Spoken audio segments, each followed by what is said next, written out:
உங்களுடைய வெற்றிக்கு, சந்தோஷத்துக்கு, நிம்மதிக்கு தடையா இருப்பது இந்த ஒரே ஒரு விஷயம் மட்டும்தான். இந்த நொடி நீங்க யோசிச்சு என்ன செய்யணும்னு முடிவெடுத்துட்டீங்கன்னா, வரக்கூடிய நாட்களில் கடவுள் உங்களுக்கு மிக பெரிய ஒரு வெற்றி செய்தியை உங்களுக்கு தந்து உங்களையும் உங்க குடும்பத்தையும் அவர் மகிழ்விப்பார். இதுவரைக்கும் ஒரு சோதனையில் நீங்க இருந்தீங்க, அந்த இடத்துல நீங்க சிறைவாசத்தையும் அனுபவிச்சீங்க. இப்போ அந்த சோதனையை தகர்த்துவதற்கு ஒரு நல்ல வழியை இந்த பதிவில் அவர் உங்களுக்கு கொடுக்க போகிறார். இந்த பதிவில் சொல்லக்கூடிய ஒரு வார்த்தைகளையும் நீங்கள் பூஜிக்க வேண்டும், ஆழ் மனதில் வைக்க வேண்டும். உங்களுடைய செயல்படும் திறன் பெரிய அளவில் வரப்போகுது. அது பெரிய வெற்றியையும் பெரிய ஒரு அடையாளத்தையும் உங்களுக்கு ஏற்படுத்த போகுது. இத்தனை நாள் விட்ட கண்ணீருக்கு காரணம் நீங்க விதைச்ச விதை. அந்த விதையை சுத்தமாக கலைக்கணும், வேறு ஒரு விதையை போடணும். இந்த விதையோட நீங்க பயணிச்சிங்க அப்படின்னா உங்க வாழ்க்கையில அறுவடை செய்யவே முடியாது. ரெண்டு தான். இந்த ரெண்டு தான் உங்க வாழ்க்கையை தீர்மானிக்குது. இந்த ரெண்டும் அக்கா தங்கச்சி, அண்ணன் தம்பி போல. முதல்ல இருக்கிறவனை தூக்கிட்டா ரெண்டாவது இருக்கிறவன் டிஸ்டர்ப் பண்ண மாட்டான். ஆனால் நீங்கள் ரெண்டுத்தையும் அலோவ் பண்ணீங்கன்னா மேலும் மேலும் மேலும் துன்பங்கள் பெருக்கத்தானே செய்யும். ஸோ சாய்ப்பா நல்ல வழியை ஏற்படுத்துவதற்கு இந்த பதிவின் மூலமாக உங்கள் வீட்டில் இன்று தஞ்சமடைய போகிறார். நீங்கள் கேட்பதை பொறுத்து அவர் மாற்றத்தை ஏற்படுத்துவாரா ஏற்படுத்த மாட்டாரா என்பதை தெரிஞ்சுக்க முடியும். அதனால் பொறுப்புடன் நடந்து கொண்டால் சகல சந்தோஷமான சகல வசதிகளோட உங்களால் வாழ முடியும் என்பது உண்மை உண்மை உண்மை.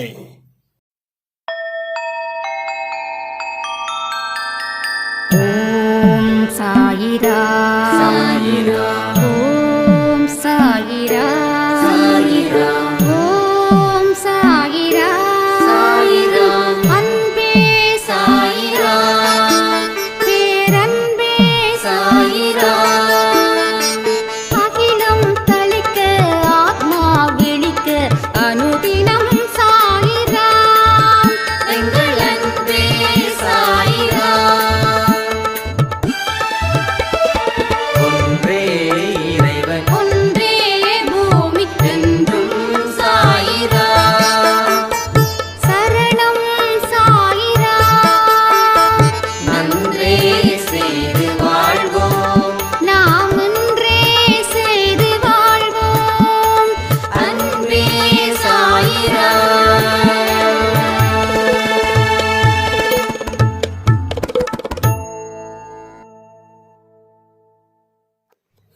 சாயிரா. என் உயிரின் உயிரானவர்களே, வெற்றியை தேடி போக வேண்டிய அவசியம் அன்பேசாய் குடும்பத்தில் யாருக்குமே அந்த தேவை இல்லை. உங்களுடைய ஒவ்வொரு வெற்றியும் அவருடைய ஆசீர்வாதத்தினால உங்களை அடையும். அதில் எந்த தடையும் இல்லை, எந்த தாமதமும் இல்லை. நீங்கள் கவலைகள் இல்லாமல் உங்கள் வாழ்க்கையை நீங்கள் வாழுங்க. வாழ்க்கையை கவனத்தோடு வாழுங்க. நீங்கள் கவனத்தோடு வாழும் பொழுது கவனத்தை கெடுக்கிறது போல ஒரு சில சம்பவங்கள் உங்கள் வாழ்க்கையில் நடக்கும். அதை நீங்கள் கவனிக்காம அதை சாய்பாவுக்கு சமர்ப்பணம் பண்ணிடுங்க. உங்களுக்கு எதிராக லட்சம் துன்பம் வரும், கோடி துன்பம் வரும். அது எதையுமே நீங்கள் ஃபீல் பண்ண வேண்டிய அவசியமே இல்லை. நீங்கள் சரியாக இருக்கும்போது சில தடையும் சில தாமதமும் வருதுன்னா அது கர்ம வினையினால நம்ம கிட்ட வருது அப்படின்றத முழுசாக நம்புங்க. எதை நம்பணுமோ அதை மட்டும்தான் நம்பணும். நம்பக்கூடாததை நாம் நம்ப ஆரம்பிச்சிட்டா அது நம்ம வாழ்க்கைக்கே பிரச்சனையாக மாறிடும். பல பேரோட வாழ்க்கை அழிஞ்சு போனதுக்கு காரணம் இந்த சில விஷயத்தின் மூலமாகத்தான். அதில் மிக முக்கியமானது நம்புறத நம்பாமலும் நம்பக்கூடாததை நம்புறதாலையும் வந்த சோதனை, அதன் மூலமாக வந்த ஒரு வேதனை. இங்கே சோதனையை யார் கொடுக்குறாங்க அப்படின்னா நீங்களே உங்களுக்கு சோதனையை கொடுத்துக்கிறீங்க. அதில் இருந்து தாண்ட முடியாத அளவுக்கு வேதனையையும் நீங்கள் அனுபவிச்சுட்டு இருக்கீங்க. ஒவ்வொரு கல்லாக எடுத்து வச்சா தான் ஒரு வீடை கட்ட முடியும். ஒரு சின்ன கல்லிலேயோ ஒரே ஒரு செங்கல்லையோ அந்த வீடை கட்டிட முடியாது. அப்போது நம்பிக்கையை ஏற்படுத்தணும்னா ஒரு அடியாக நாம் கவனத்தோட எடுத்து வைக்கணும். அதையும் மீறி ஒரு சில தவறுகள் வந்துருச்சு அப்படின்னா அதை பார்த்து கண் கலங்கக்கூடாது. மனுஷங்களுடைய பிரச்சனை என்ன தெரியுமா? நான் கவனத்தோடு தான் அடி எடுத்து வச்சேன், நான் உண்மையாகத்தான் நடந்தேன், எந்த இடத்துலையும் நான் பொய் சொல்லவே இல்லை, அப்படி இருந்தும் இந்த தோல்வி மூலமாக நான் படும் அவமானத்தை சந்திச்சிட்ருக்கேன், என்னால் இதுக்கு மேலே வாழ முடியல, நான் ஏன் நல்லவனாக இருக்கணும், எனக்கு ஏன் இவ்வளவு பெரிய சோதனைகளை கடவுள் தரணும், என்னைக்கு இந்த ஒரு வார்த்தையை மட்டும் நாம் நினைக்கிறோமோ அன்னைக்கே கடவுள் நம்ம விட்டுட்டு போயிடுறாரு. அப்போ இந்த மாதிரி எண்ணங்களை விதைச்சது யாரு? காரண காரியம் இல்லாம எதுவுமே உங்களுடைய எண்ணங்களை மாற்றவோ அழிக்கவோ முடியாது. ஒரு காரணம் இருக்கு, அதுக்குண்டான ஒரு காரியமும் இருக்குது. அப்போ இந்த காரணத்தை செஞ்சது, இந்த காரியத்தை செஞ்சது யாரு? அப்போ யாரோ ஒருத்தன் விதைச்சான். அப்போ அந்த விதைச்சதால வந்த பிரச்சனை, அப்போ அது யார் விதைச்சது? இப்போ உங்களுக்கு ஒரு சோதனை அப்படின்னு ஒன்று வந்திருக்கே, இந்த சோதனையை ஏன் கடந்து போக முடியல? இந்த சோதனைக்குள்ளேயே நாம் ஏன் சிறைவாசத்தை வச்சுக்கிட்டோம்? அப்போ சிறைவாசத்தோடு மட்டும் இல்லை, நான் நல்லவனாக இருந்த நான் என்ன சாதிச்சேன்? அப்போ இந்த தப்பான விதையை விதைச்சது யாரு? நம்ம தப்பு இல்லாத மனுஷனாக இருக்கணும், நேர்மையான மனுஷனாக இருக்கணும், கடவுளுக்கு நல்ல குழந்தையாக இருக்கணும், இது நம்ம எண்ணம். அதையும் மீறி ஒரு சில துன்பங்கள் வரும் பொழுது நம்ம மனசை விட்டு போகிறோமே, அந்த துன்பங்கள் வந்ததால அதுக்கு எதிர்மறை எண்ணத்தை விதைச்சது யாரு? இது எல்லாம் கேள்விகளாக கேட்டாதான் நீங்கள் கவனத்தோடு வாழ முடியும்.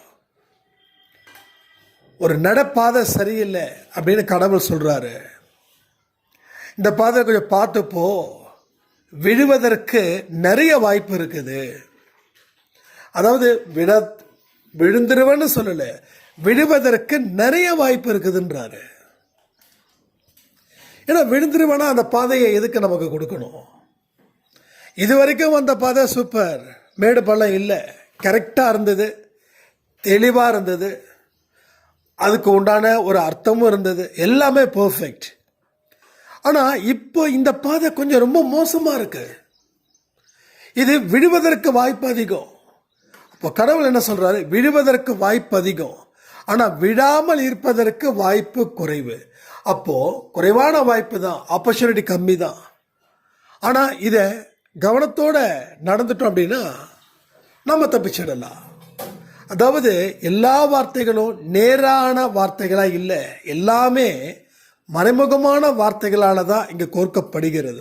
எல்லா மொழியில் இருக்கக்கூடிய எல்லா கடவுளும் நேரடியாக வார்த்தைகளை சொல்கிறது இல்லை, அந்த வார்த்தைகளை வச்சு பின்னாடி அப்போது நிறைய வாய்ப்பு இருக்குது விழுவதற்கு அப்படின்னா இங்கே எல்லாருக்கும் ஒரு பயம் வந்துருச்சு. ஆமாம், நான் விழுந்துருவேன்.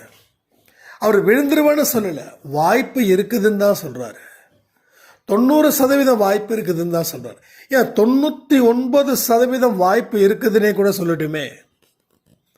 அப்போது அந்த 1% பாசிட்டிவா இருக்குல்ல, அந்த 1% ஏன் எனக்கானதா இருக்கக்கூடாதுன்னு நம்ம நம்பக்கூடாது? அந்த இடத்துல தான் நம்ம என்ன பண்ணுறோம், இது எனக்கான வாய்ப்பு இல்லை, ஏன்னா 99% கீழே விழுந்துருவேன்னு சொல்கிறாங்க, அதனால் அதை நான் ஸ்டாப் பண்ணிட்டேன். இது அந்த நேரத்துக்கு வேணால் புத்திசாலித்தனமான முடிவாக இருக்கலாம். ஆனால் அதுவே அடுத்த 1 மாதமோ அடுத்த 1 வருஷமோ கழித்து பார்க்கும்போது பேசாமல் அந்த ரிஸ்க்கை எடுத்திருக்கலாமே, அதை விட்டது தப்பாக போச்சு, இன்னைக்கு வாழ்க்கையில் எல்லாத்தையும் இழந்து நிற்கிறேனே அப்படின்ற ஒரு சிச்சுவேஷனை 1 மாதம் கழிச்சோ இல்லை 1 வருஷம் கழிச்சோ உங்கள் மனசில் நீங்கள் விதைப்பீங்க. அப்போது உங்கள் கர்மா உங்களை வாழ விடாது, உங்கள் மாயை உங்களை வாழ விடாது. 2 தான் இங்கே, 2 தான். ஒன்று கர்மா, இன்னொன்று மாயை.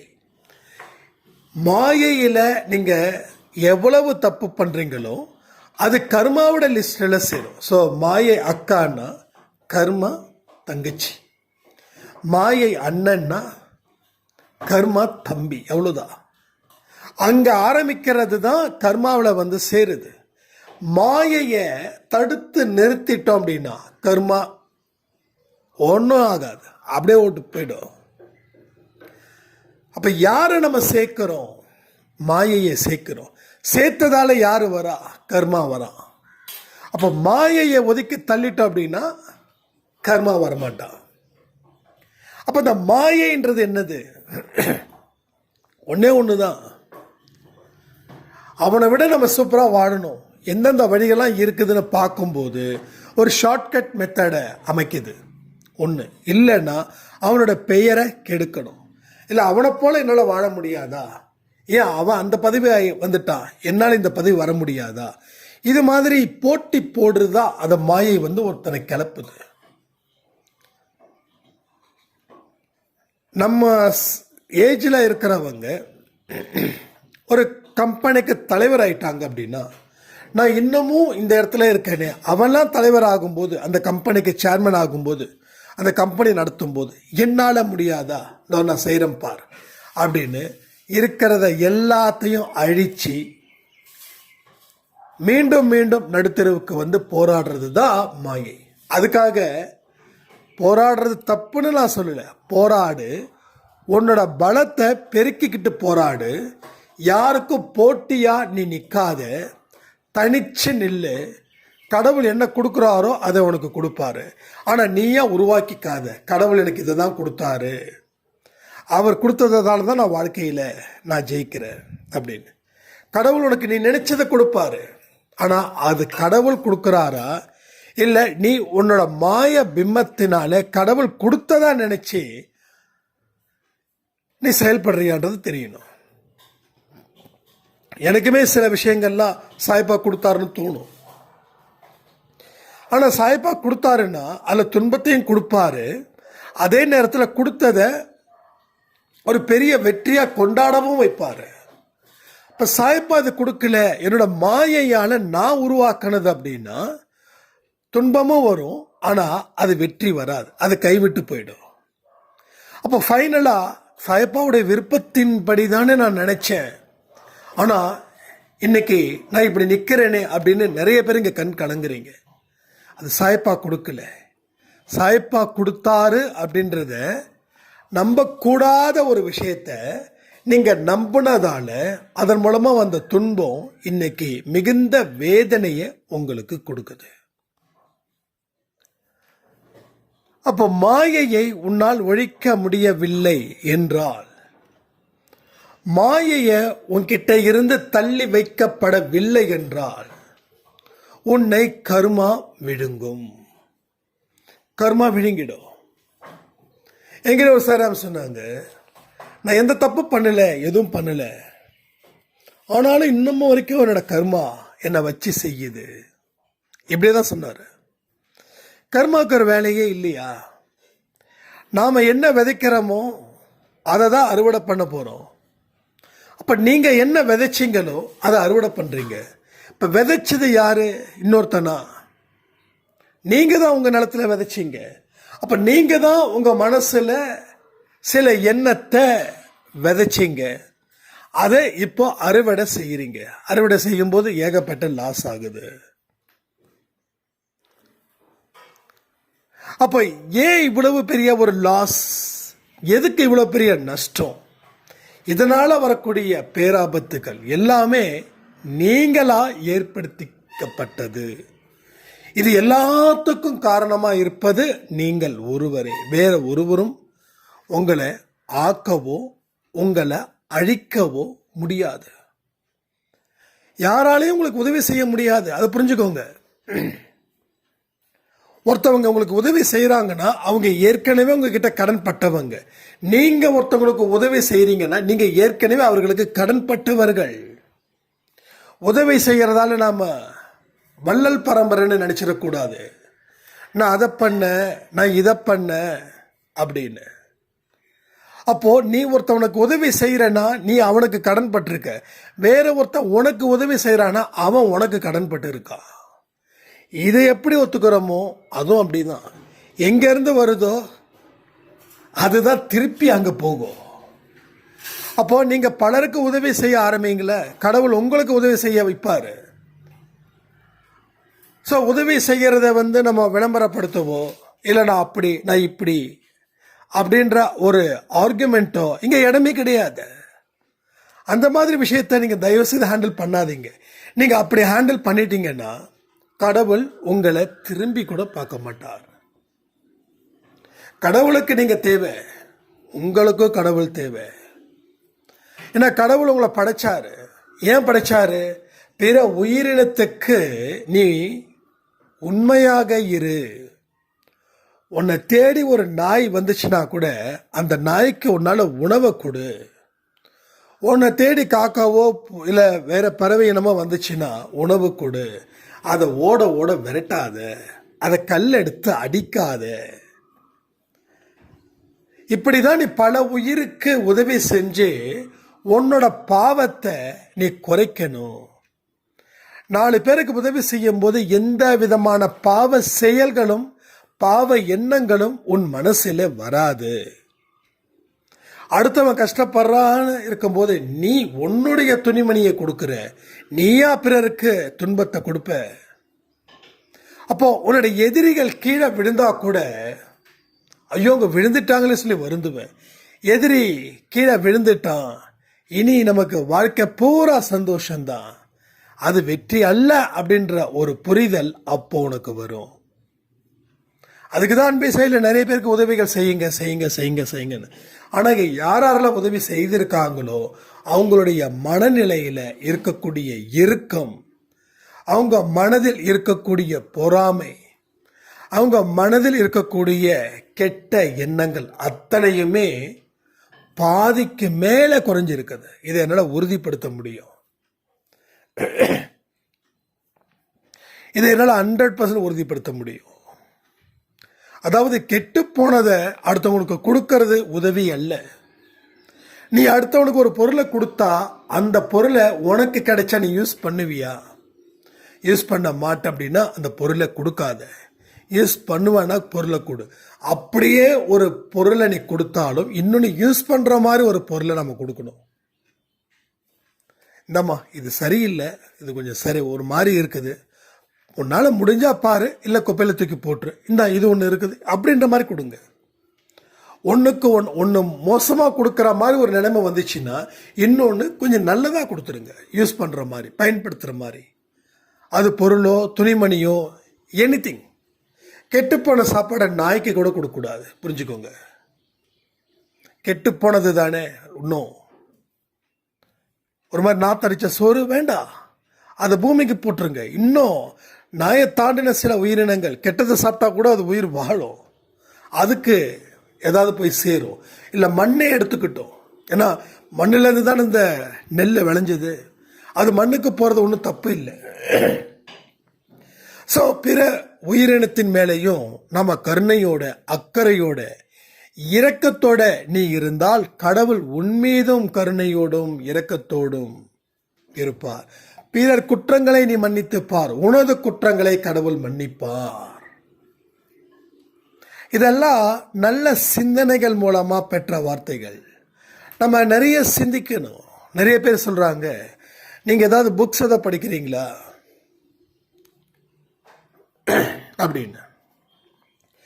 எனக்கு புக்ஸ் படிக்கணும்னு ஆசை, ஆனால் படிக்க முடியல. அப்போ இந்த மாதிரி வார்த்தைகள் ஏன் வருதுன்னா, நாம் நிறைய விஷயத்தை நல்லதை பற்றி பேசும்போதும் நல்லதை பற்றி சிந்திக்கும் போதும் இது வார்த்தைகளாக நமக்கு கன்வெர்ட் ஆகுது, அவ்வளோதான். ஸோ இன்கேஸ் நான் புக்கை பார்த்து படித்தேன்னா எனக்கு அந்த இடத்துல நான் அது மாதிரி ஆயிடுவேனே, அதனால் எனக்கு அதில் ஒரு குழப்பம். ஆனால் நிச்சயமாக படிக்கணுன்ற தாக்கம் ஜாஸ்தியாக இருக்கு. அப்போ நம்ம சிந்திச்சாவே போதும். நம்ம இதுக்கு முன்னாடி பல பிறவிகளை பிறப்பெடுத்து பல ஞானத்தை பல உபதேசத்தை நாம் பெற்றிருப்போம்.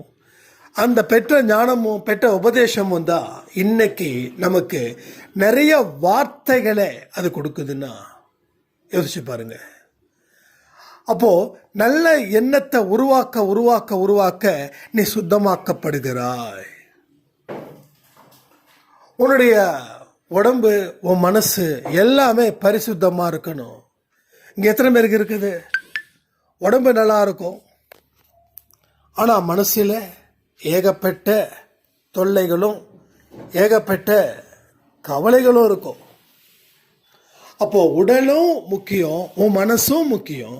இந்த உடலும் மனசும் ஒன்றா இருந்தா, ஒத்துமையா இருந்தா, பியூரா இருந்தா, எல்லாமே உன் வாழ்க்கையில் நடக்கிறது எல்லாம் அற்புதத்துக்கு உண்டான வாசப்படிக்கட்டா மாறிடும்.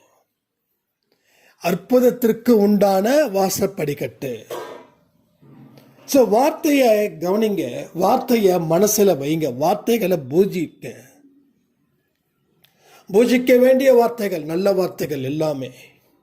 அது யார் சொல்றாங்கன்றத பார்க்காதீங்க. அந்த வார்த்தைகளில் உங்களுக்குள்ள ஒரு விதமான ஒரு வித்தியாசம் தெரிஞ்சதுன்னா, இல்லை உங்கள் ஆழ் மனசில் ஏதோ ஒரு வித்தியாசத்தை ஏற்படுத்துச்சுன்னா அந்த வார்த்தையை நீங்கள் பூஜிக்க வேண்டிய வார்த்தை. என்னோட அண்ணா சொன்னது ஞாபகத்துக்கு வருது. ஒன்னே ஒன்று சொன்னார். அது அந்த காலத்தில் அவர் சொன்னது ஒன்னே ஒன்று தான். ஏண்டா உன்னோட புத்தியை கிரிமினல் தனமாக யூஸ் பண்ணுற, ஆனால் அதில் நீ நிறைய சக்ஸஸ் பண்ணியிருக்க, ஆனால் அந்த சக்ஸஸ் நமக்கு தேவையில்லை. கிரிமினல் தனமாக யோசிக்கிற நீ நல்ல விஷயத்துக்கு அதை யோசிச்சுப்பாரு அப்படின்னாரு. அவர்கிட்ட பல தடவை நான் கேட்டேன், நீங்கள் சொன்னீங்க ஞாபகம் இருக்கான்னா? டே இல்லைடா, ஞாபகமே இல்லை. ஏன்னா அவர் ஒரு ஃப்ளோவில் பேசிட்டாரு, ஆனால் அது என்னோட ஆழ் மனசில் போய் நின்றுச்சு. அதே போல் நான் ஃப்ளோவில் பேசுகிறேன், உங்களுக்கு பல விஷயங்கள் உங்கள் ஆழ் மனசில் போய் நிற்கும். அந்த வார்த்தையை தயவு செய்து மறக்காதீங்க. ஏன்னா அண்ணா சொன்ன வார்த்தையை நான் மறக்காமல் இருந்ததால், என்னோட வாழ்க்கையில் அது மாற்றத்தை ஏற்படுத்தினதால இன்னைக்கு அன்பே சாய் குடும்பத்தில் உங்கள் முன்னாடி நான் வந்து நிற்கிறேன். உங்கள் முன்னாடி நான் வந்து நிற்கிறேன். அப்போது அந்த வார்த்தை எனக்கு ஒரு மிகப்பெரிய மாற்றத்தை ஏற்படுத்திச்சு. ஸோ திரும்பவும் சொல்கிறேன், வார்த்தைக்கு உயிர் இருக்குது. ஒரு வார்த்தையை தொடர்ந்து நீங்கள் தியானிக்கும் போதோ, ஒரு வார்த்தையை தொடர்ந்து நீங்கள் பூஜிக்கும் போதோ, அந்த வார்த்தைக்கு உயிர் வந்து அது உங்களை காப்பாற்றும். ஸோ நல்ல வார்த்தையாக இருக்கட்டும் நல்லதை கொடுக்கும், கெட்ட வார்த்தையாக இருக்கட்டும் கெட்டதை கொடுக்கும். அப்போ எல்லாமே எங்கே தீர்மானிக்கப்படுகிறது? உன் ஆழ் மனசு தீர்மானிக்கப்படுகிறது. நீ எப்படிப்பட்டவனா இருக்கணும், எப்படிப்பட்டவனா வாழணும், எப்படிப்பட்டவனா வளரணும். நீ நல்ல செயலை செய்வியா, கெட்ட செயலை செய்வியா?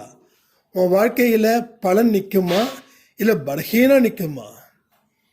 கர்மா, மாயை, இது எல்லாமே உன்னை சுழட்டி போடுறதுன்னா உன் ஆழ் மனசில் இருக்கிற வார்த்தைகள் அது உயிர் பெற்று அது செயலாற்றும் போது அதனுடைய விளைவுகள் தான் நீ.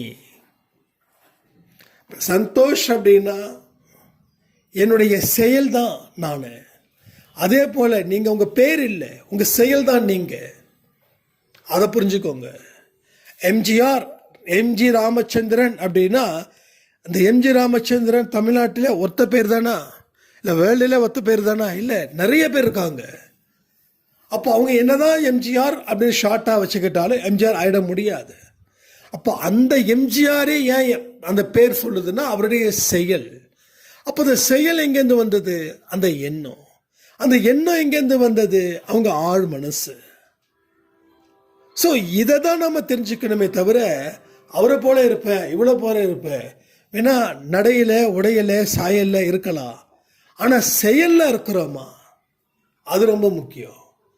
ஒரு ஹீரோவை நம்ம கொண்டாடுறோம், அந்த ஹீரோ போகிற ட்ரெஸ்ஸை நம்ம போடுறோம், அவ்வளோதான் உன்னால் போட முடியும்.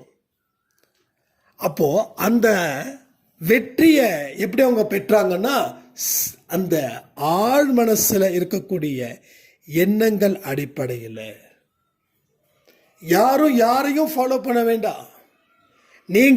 நீங்களா இருந்தாதான் உண்மையான வளர்ச்சியை உங்களால் பெற முடியும். அடுத்தவங்க சாயலில் இருக்கும்போது என்னதான் நீங்கள் A to Z அவங்க சாயலில் இருந்தாலும் உங்களுடைய செயல் வித்தியாசமாக இருக்குது.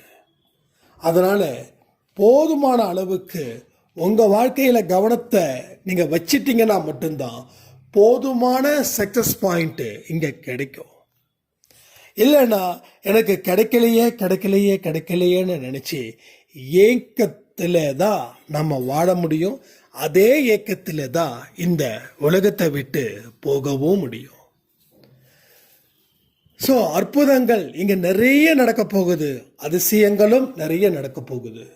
மொத்தம் 562 பேருக்கு மாயுதா பயிற்சியின் மூலமாக சாய்ப்பா மிராக்கிள்ஸ் செஞ்சுருக்காங்க. ஸோ நீங்களும் ஒருவராக மாறணும். நல்ல வேகத்தில் போயிட்டு இருக்குது. எண்ணங்களை யார் தூய்மைப்படுத்தினாங்களோ அவங்களுக்கு முதல் வெற்றிடன்னு சொல்லி ஒரு சின்ன பிரார்த்தனை பண்ணிடலாமா? என் அன்பு சாயப்பாவிற்கு நன்றி நன்றி நன்றி. ஆம், நாங்கள் வார்த்தைகளில்தான் எங்கள் பலனை அறுவடை செய்ய முடியும் என்பதை அழகாக எடுத்து கூறியதற்காக நன்றி. எங்கள் ஆழ்மனசில் இருக்கக்கூடிய ஏக்கங்களை நாங்கள் இன்றே அதை தீர்ப்போம். எங்கள் ஆழ்மனசில் நல்ல எண்ணங்களை நாங்கள் விதைப்போம். எங்கள் செயல் மூலமாக நாங்கள் பெரிய வரலாற்று சாதனையை படைப்போம். எக்காரணத்தை கொண்டும் யாரை பற்றியும் கவலைப்படவோ யாரை பற்றியும் பொறாமைப்படவோ இப்படி வாழ்ந்து விட்டார்களே என்று வைத்தறிச்சலோ நாங்கள் அடையக்கூடாது சாயப்பா. எங்களுடைய எண்ணங்களை முதலில் நீர் தூய்மைப்படுத்து. பிறர் கவலை எங்கள் கவலைகள் போல, பிறர் துன்பம் எங்கள் துன்பம் போல நாங்கள் நினைத்து செயல்பட வேண்டும். பிறர் வலியை நாங்கள் தீர்க்க வேண்டும். இதில் எல்லாம் உங்களுடைய அனுமதி இருந்தால் மட்டும்தான் அந்த வாழ்க்கையை நாங்கள் வாழ முடியும். தயவு செய்து எங்களுக்கு நல்ல வாழ்க்கையை கொடுங்கள். நல்ல வார்த்தைகளை தினந்தோறும் கேட்பதற்கு எங்களை நீங்கள் தான் தயார் செய்ய வேண்டும். எங்களுடைய ஒவ்வொரு கடமையையும் நாங்கள் சிறப்பாக செயல்பட வேண்டும். எங்கள் பிரார்த்தனையில் ஏதாவது குறைகள் இருந்தால் எங்களை மன்னித்து எங்கள் வாழ்க்கையை வாழ வையுங்கள். எங்கள் பிரார்த்தனையை கேட்டதற்காக நன்றி நன்றி நன்றி. ஸோ நல்லா ஹாப்பியாக இருங்க, சந்தோஷமாக இருங்க, கவலைகள் இல்லாத மனிதராக வாழுங்க. உங்களை சுற்றியும் எத்தனை திசைகளில் இருந்து துன்பங்கள் வந்தாலும் அது உங்களை எப்பவும் எங்கேயும் சேதப்படுத்தாதுன்னு சொல்லி இந்த பதிவை நான் முடிக்கிறேன். ஜெய் சாய்ராம்.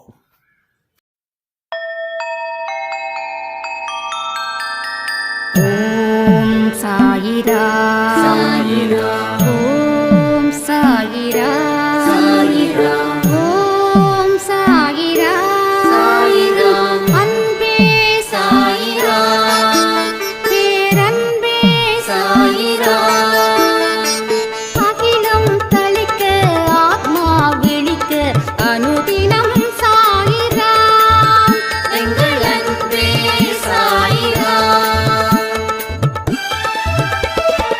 ஒன்றே